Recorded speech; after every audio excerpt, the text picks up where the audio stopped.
He wasn't wearing a uniform. He didn't shout commands. He just sat quietly, a veteran with an orange rifle. The young U.S. Marines laughed at him, mocked his gear, called his sniper rifle a toy. No one knew his name. No one cared to ask until he took the shot. One bullet, one breath, 1 2-meter shot, and suddenly, the entire U.S. Marine sniper range went silent. Before we begin, tell me in the comments where you're tuning in from. And if you believe true strength doesn't need to shout, go ahead and hit that subscribe button. The desert heat shimmered like a veil over the Nevada horizon as Mason Wells settled onto the worn wooden stool at the end of the firing line. At 79, Mason looked like any other retiree, white beard trimmed, denim jacket faded by the sun, and hands weathered by time.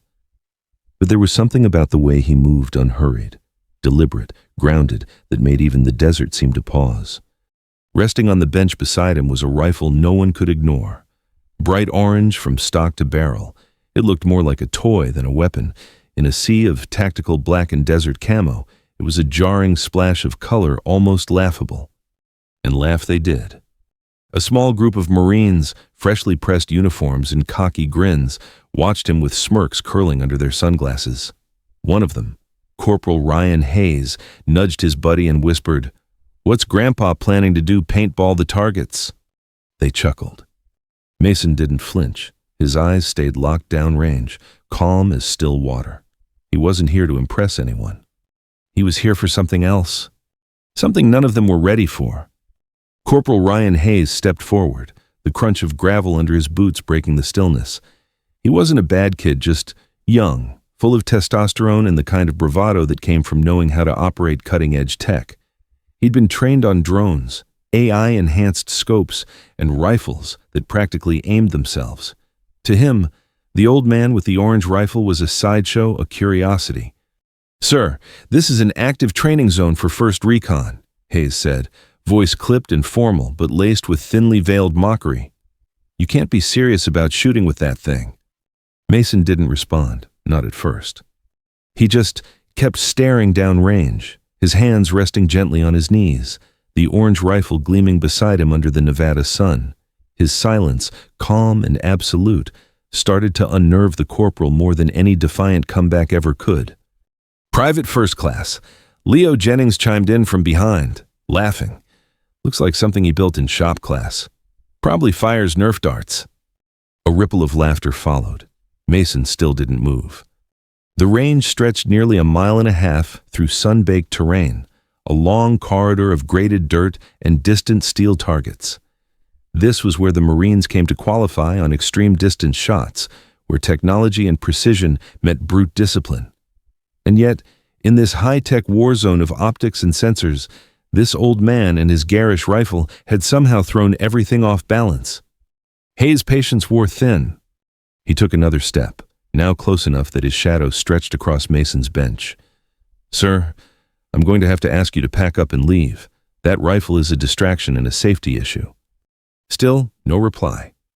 That silence, it wasn't stubbornness. It was something heavier, something older, a weight that came from seeing more than he ever wanted to remember. Hayes sighed, his voice rising louder than it should have on a range. "This ain't a community shooting club. Old timer, what are you even doing here? This isn't your backyard."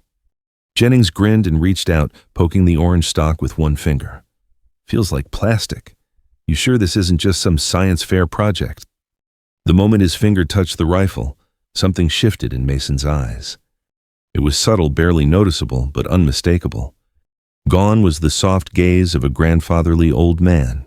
In its place, steel, cold, flint-hard focus, the kind that had seen war through iron sights and waited for breaths to steady in jungles that never slept. In that instant, he wasn't in Nevada anymore. He was somewhere far darker, the air thick with cordite and blood. The rifle wasn't a joke, it was survival, a signal for extraction, a lifeline.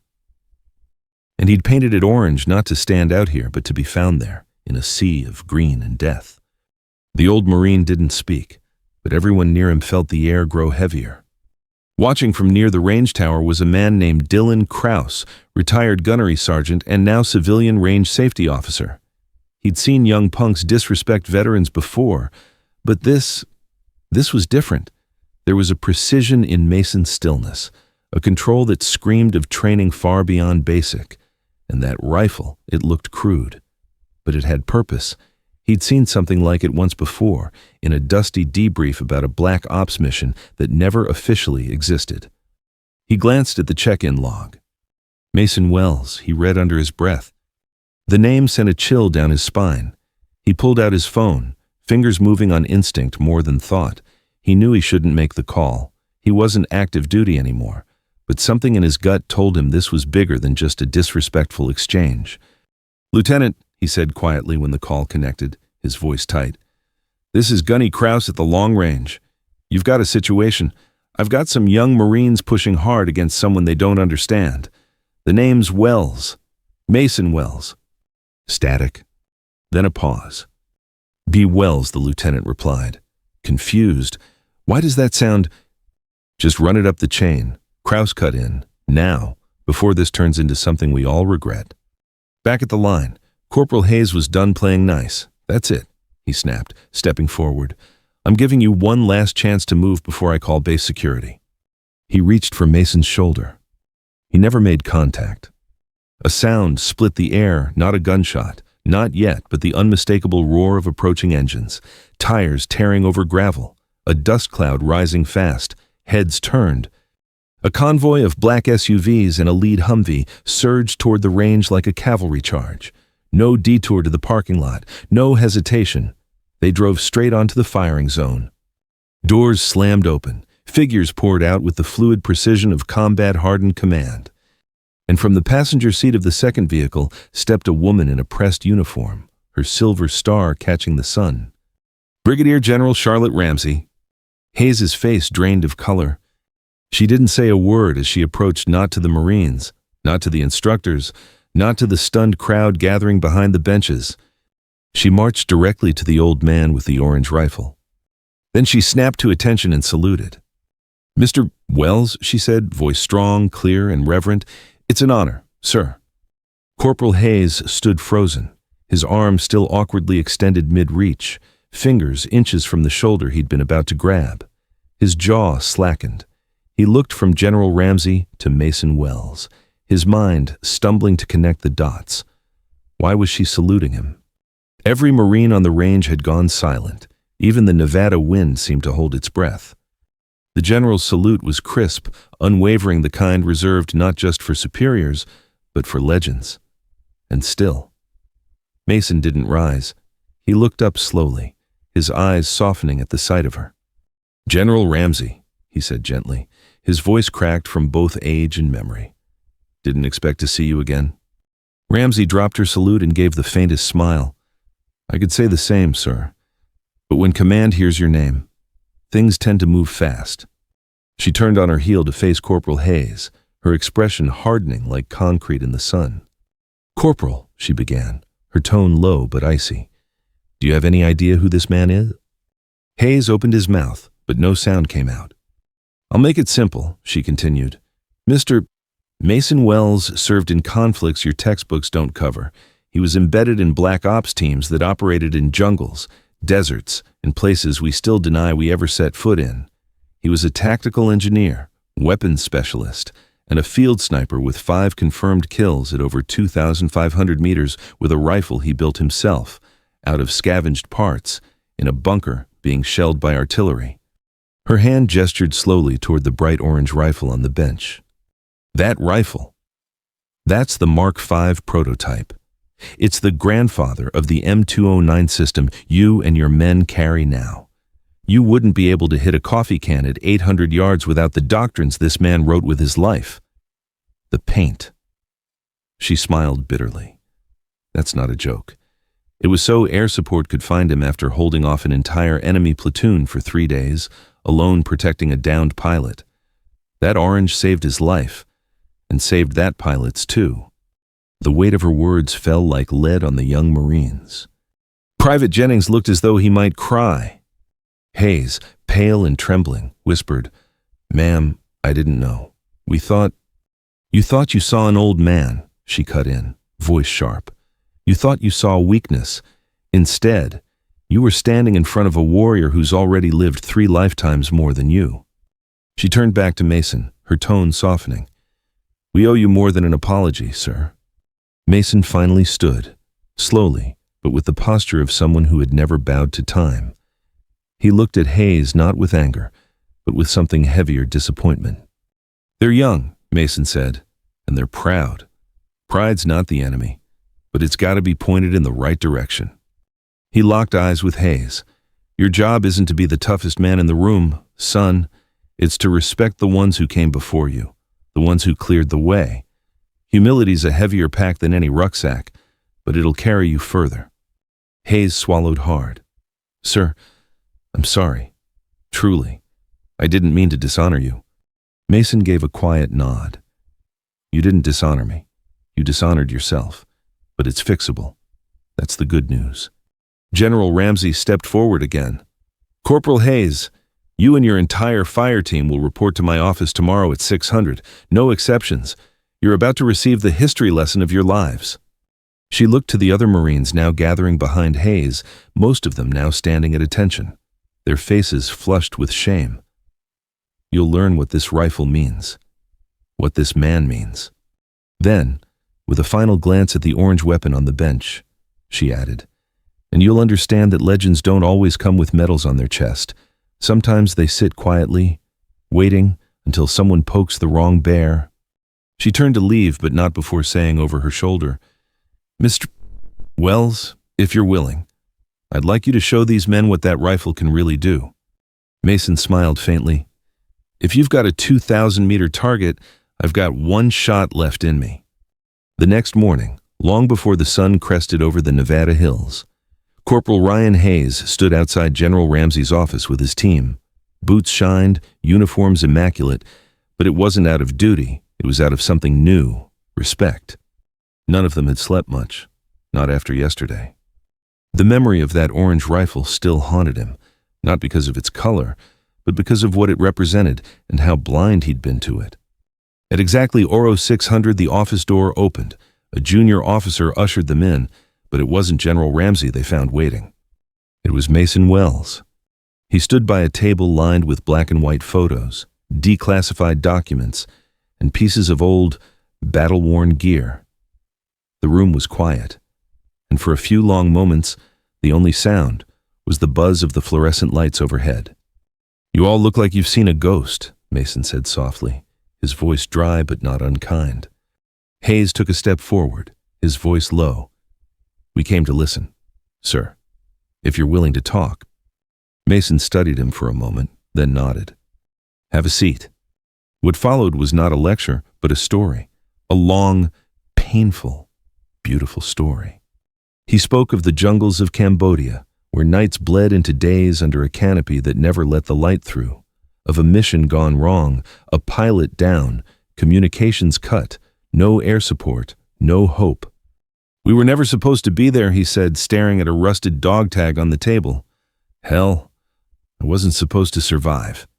He told them how he stripped parts from broken gear, melting aluminum from a downed drone frame to forge a receiver, how he painted the rifle blaze orange not out of ego, but as a beacon. If I made the shot, they'd come for me. If I didn't, at least they'd find the body. Hayes felt his throat tighten. He remembered mocking that color, laughing. But there was no laughter now. They listened in silence as Mason described the moment he fired. 1 round, 1 breath, 1 impossible shot that pierced through jungle and chaos to hit a radio relay hidden behind enemy lines. The signal it triggered saved 2 lives. It wasn't about the shot, Mason said.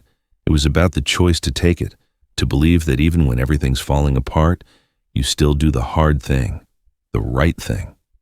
Private Jennings wiped at his eyes, pretending it was just dust. The rest didn't even bother hiding it. Mason stepped back from the table and looked at each of them not as children, but as soldiers now. Men learning the cost of ignorance and the power of humility. You boys have heart, he said. That's clear. But don't ever confuse pride with strength. Pride gets you killed. Strength, real strength, comes from knowing what came before you, from honoring it, carrying it forward. Hayes stood. Sir, I was wrong, not just about you, about everything. We thought we were the best because we were new, but we're standing on the shoulders of giants and didn't even bother to look up." Mason smiled, not smugly, softly. "That's the thing about legacy," he said. "You don't have to understand it right away, but once you do, it's yours to protect." He moved toward the door but paused before leaving. "You still want to see what that orange rifle can do?" Every head nodded. He grinned. "Then meet me at the range tomorrow. Bring your best scope. I'll bring my worst shot."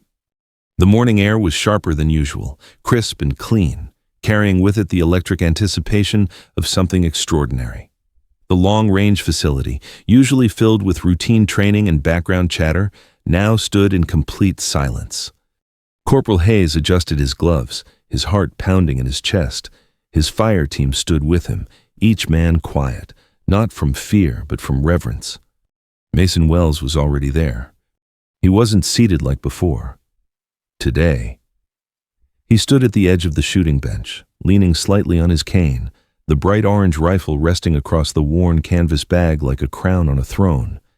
His posture was still, but no longer passive. It was commanding. General Ramsey, Colonel Torres, and a handful of senior officers stood off to the side, watching with folded arms and thoughtful eyes. There were no lectures, no speeches. Everyone was here for one thing: to witness. Mason gave a small nod toward Hayes. "You said you wanted to see what she could do," he said, motioning to the rifle. "Let's see if I still can." Hayes cleared his throat, stepping forward, unsure. "Sir, do you need assistance setting up?" Mason smiled. "What I need, son, is wind." He knelt slowly, but with purpose, settling behind the bench. The moment he touched the rifle, everything about him changed. The aches of age, the weariness in his bones gone. In its place, precision, focus, mastery. He became a part of the weapon. Hayes watched as Mason adjusted the scope. Small micro-movements in tune with the earth itself. No ballistics computer, no laser rangefinder. Just instinct and experience carved into muscle memory. The range officer whispered to the group, "Target set at 2,000 meters, crosswind at 3 miles or left to right." Mason didn't respond. He didn't need numbers. He felt it. "Watch his breathing," General Ramsey murmured to Hayes. "He doesn't fire when he's ready. He fires when the earth is." And then, silence. No words, no warnings. Just a single sharp crack. The sound was strangely soft for something so powerful. No echo, no drama. For 3 seconds, nothing happened. Then a flash of green on the distant digital target screen. Dead center. Bullseye. A collective gasp swept through the audience. Even the seasoned officers stared, stunned. The data confirmed at 2,000 meters. Wind accounted for. Perfect elevation, 0 deviation. It wasn't just a good shot. It was an impossible shot, made look casual. Mason rose slowly, exhaling. He didn't celebrate. He didn't smirk. He simply dusted off his sleeve and stepped away from the bench.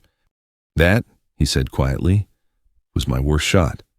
Now you boys can start learning what your best looks like." The crowd broke into murmurs of awe. General Ramsey turned to her staff. "This changes everything. Every sniper course, every doctrine, we're updating it, effective immediately." But for Hayes and his team, the real shift wasn't in the manuals. It was in themselves. The way they looked at Mason now wasn't through the lens of rank or age. It was through the lens of legacy. Hayes approached him, eyes shining with something deeper than respect. "Mr. Wells," he said, voice firm, "would you consider teaching us not just about the shot, but everything? How you think, how you move, how you listen to the wind?" Mason studied him for a long moment. Then he smiled. "All right, Corporal," he said, "but only if you're ready to learn the hardest lesson." Hayes frowned. "What's that, sir?" Mason's eyes glinted. "That your rifle will always be smarter than you until you learn to shut up and let it speak." Laughter rippled gently through the crowd, but beneath it was something stronger, the beginning of a bond, the kind forged not through orders but through earned wisdom. 3 weeks passed. The desert was no cooler, the wind no less unpredictable, and the targets just as unforgiving. But something had changed on the long-range line of Echo Base. Every morning at 500 before the range officially opened, Mason Wells was already there, rifle case in hand, thermos of black coffee resting beside his bench, and every morning, without fail, Corporal Hayes and his fire team were there too. Not because they were ordered to, because they wanted to. It began with the basics. Feel the rifle before you touch it, Mason would say. It's not just a machine, it's a memory. Every scratch has a story, every grind in the bolt a decision you made under pressure. Hayes had never looked at his own M209 the same way again. They trained in silence at first. Mason didn't lecture. He let the wind, the dust, the tension of the shot do the talking. But slowly, stories started to slip through the cracks of his instruction fragments of a life lived on the edge. Never shoot on the inhale, he said one morning. Breath in, breath out, then let the weight of the world fall away. Only then do you squeeze. Another morning, he handed Hayes a battered notebook. Inside were sketches of rifles, hand-drawn ballistics charts, and strange calculations written in the margins. "What is this?" Hayes asked, flipping through the fragile pages. "My field journal," Mason said simply. "From Cambodia. I started writing in it the day I built the Mark V. Finished it the night the pilot got extracted." Hayes ran his fingers over the faded paper like it was sacred scripture. "You're trusting me with this. I'm trusting you to earn it." And earn it, they did. The cocky, loud-mouthed Marines who once laughed at an orange rifle were now precision shooters, calculated, measured, respectful. Every movement was intentional. Every shot bore the weight of discipline Mason had instilled. Private Jennings, once the jokester, now spent his evenings in the library reading military biographies. Lance Corporal Ortiz, who once complained about old-timer stories, was now cataloging vintage optics and scopes under Mason's guidance. And Hayes. He was no longer just following orders. He was leading. With humility, with awareness, with something Mason hadn't seen in a long time. Conviction. Late one evening, as the sun dipped behind the rocky hills and cast long shadows across the range, Hayes stayed behind to help Mason pack up. They worked in silence until Hayes asked, "Why did you say yes to teaching us?" Mason paused. "Because someone once taught me," he said, "in a jungle half a world away. I was young, stupid, and scared. My spotter was an old Navy gunner turned special projects. He saved my life twice, told me one day I'd have to pass it on." He looked Hayes dead in the eye. "That day was the day you reached for my shoulder." Hayes swallowed hard. "I almost laid hands on you out of arrogance, and you're telling me that's the moment you decided I was worth your time." Mason smiled faintly. "No, that's the moment I realized you needed it." He tightened the straps on the rifle case. "You weren't the first kid to mistake silence for weakness, but you were one of the few who stayed long enough to find out the truth." Hayes was quiet, the weight of that truth sinking in. Then he said, "Sir, I don't know if I'll ever earn the kind of legacy you carry, but I swear I'll never let it be forgotten." Mason nodded, eyes glinting with something more than pride hope. "You won't have to. That's the beauty of legacy. You don't carry it alone. You build it into the ones who come after." They stood together for a moment, surrounded by fading light and the soft whisper of desert wind. Two men, two generations. Bound not by blood, but by the rifle between them. A month later, the range was closed for a private demonstration. Not a test. Not a qualification. Something else. Senior officers gathered in folding chairs lined up just beyond the firing line. Some came out of respect, others out of curiosity. And a few, like General Ramsey, came because they understood exactly what this moment represented. Mason Wells stood at the bench, once again with his orange rifle resting in front of him, but this time, he wasn't alone. Beside him, in full gear, stood Corporal Hayes, calm, composed, with a faint trace of that old nervous energy still flickering behind his eyes. His posture had changed, his focus had sharpened, but more than anything, what marked him now was humility. The kind earned, not taught. Mason took a breath, glancing downrange. The steel target at 2,000 meters shimmered in the desert haze. "I'm not going to take the shot today," Mason said quietly, his voice carrying farther than it should have. Murmurs rippled through the crowd. But I'll stand beside the man who will. Hayes looked at him, startled. Me, sir. Mason nodded.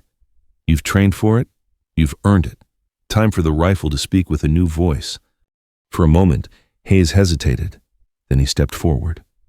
He lowered himself behind the rifle, hands steady, breath controlled.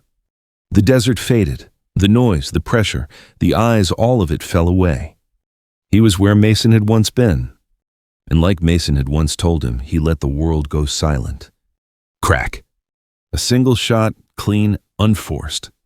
The seconds ticked by. Then green light. Dead center. The crowd erupted in applause, but Mason didn't clap. He just smiled.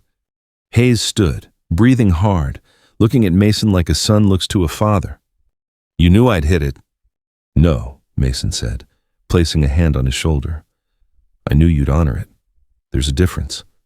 That night, as the sun dropped behind the Nevada hills and the range fell quiet once more, Mason sat alone on the bench. The orange rifle lay beside him, the metal still warm. General Ramsey approached, hands folded behind her back. You thinking about hanging it up? She asked. Mason looked at the rifle, then the horizon. I think she's found her new shooter. Ramsey nodded slowly. You know, we've started drafting a training program based on your methods. Legacy ops. We'll have Marines across the country learning from your model. He chuckled softly. Long way from a jungle workshop in a single shot. She looked at him, serious now. You did more than teach them to shoot. You taught them how to carry something heavier than a rifle. Mason didn't reply. He just looked toward the setting sun, eyes reflecting decades of pain, pride, and peace. As Ramsey walked away, Hayes lingered near the tower, watching. Mason turned and nodded to him, a wordless gesture of approval, of transfer. A new torch had been lit. And the ghost of the range. He didn't disappear. He simply stepped into legend. Legacy is not carved in metals or etched into plaques. It's passed in silence, through moments when no one's watching. It lives in the weight of a rifle handed down, in the eyes of a young soldier who chooses to listen instead of speak. Mason Wells taught us that real strength is quiet. It doesn't boast. It doesn't demand recognition. It endures. He was mocked, dismissed, even challenged, but never wavered. Because Mason didn't show up to prove himself. He showed up to remind others of who paved the road they now walk. His orange rifle wasn't about ego. It was a symbol of visibility, of survival, of sacrifice. And the Marines who once laughed, they now stand taller, not because they fired a perfect shot, but because they carry his memory in every trigger pull. If this story moved you, hit subscribe and tap the bell icon. There's more to come. Know someone who needs a reminder of what real strength looks like. Share this video with them. Thanks for watching. And remember, honor the quiet ones.